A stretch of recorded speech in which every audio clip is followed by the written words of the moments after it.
Okay, welcome. So today we're going to be brewing a AeroPress recipe using the AeroPress Go. So with me today I've got the fellow Stagg. This is the EKG. I've just boiled it at 99, so when we're ready to use it, it should be around 96 degrees. We've got the AeroPress Go, we've got the Acaia pearl scales in white, the Comandante, the same coffee that we were using yesterday. Okay, so the first thing that we're going to do is we're going to open up the AeroPress Go and see what's inside. Okay, so we've got this silicone lid, which is quite flexible. We've got the paper filter holder, and we will be needing to use one of the filters inside. To the side, we won't be using those. We've got the cap, same dimensions as the original AeroPress. Then we have the AeroPress Go chamber and plunger. So these are different dimensions to the original AeroPress. We have a travel cup,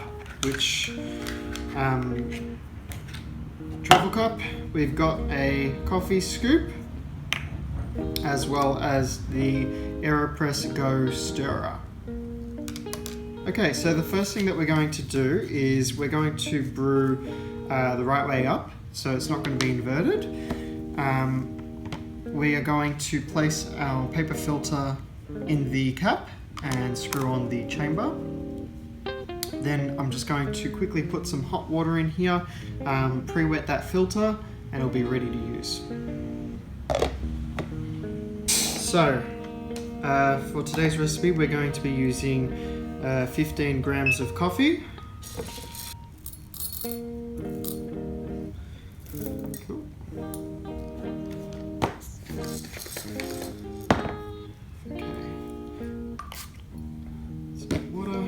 Now I'm going to be using the Comandante. I'll get it to the 0 point, and then we're going to go 25 clicks and see what that gets us.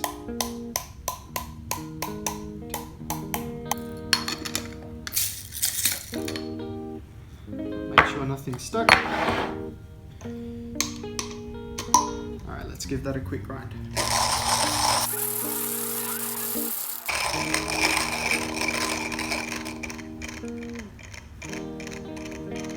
Alright, so just ground out our beans.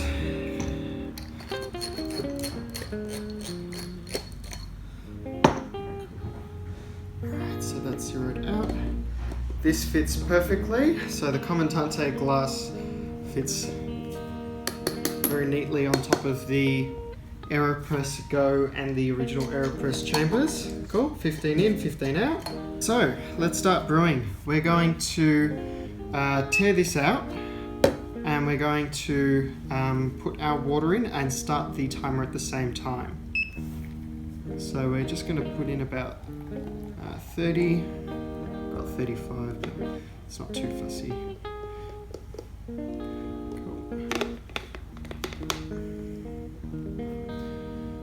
And we'll wait 40 seconds for that.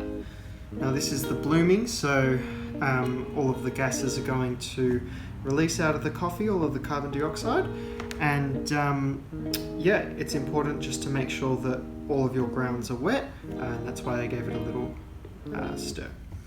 Alright, so this is our first and final pour, and we're going to aim to just saturate everything, covering everything.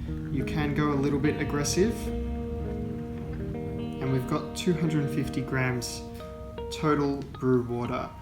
That gives us a ratio of 1 to 16, which is pretty spot on. So I'm going to let that brew for 2 minutes total. As soon as my timer hits the 2-minute mark, that's when we're going to plunge. So gently just pushing down, applying enough pressure and reading against what your how your coffee is reacting. If it's holding back, a lot of resistance, then ease off a little bit. Maybe if that gets you to 2 minutes and 30 or maybe even 3 minutes, that's okay. Might need to go a little bit coarser next time. Awesome. Stop our timer. So that took us to 2:55, just under 3 minutes, which is okay. Teared out our cup, and we're yielding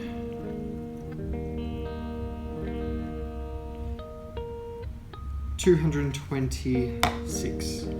There we have it. Super easy to do, very tasty coffee, and very versatile. You can do a lot of different recipes with the AeroPress, and with this particular AeroPress Go, it comes in its own little travel cup, so you could have just drank it out over here. It's really cool how it packs down into that cup, which is a pro, I'd see it as. Although, one thing to keep in mind is that this brewing chamber is smaller than the original AeroPress. Whether that matters or not, you can still make really good coffee.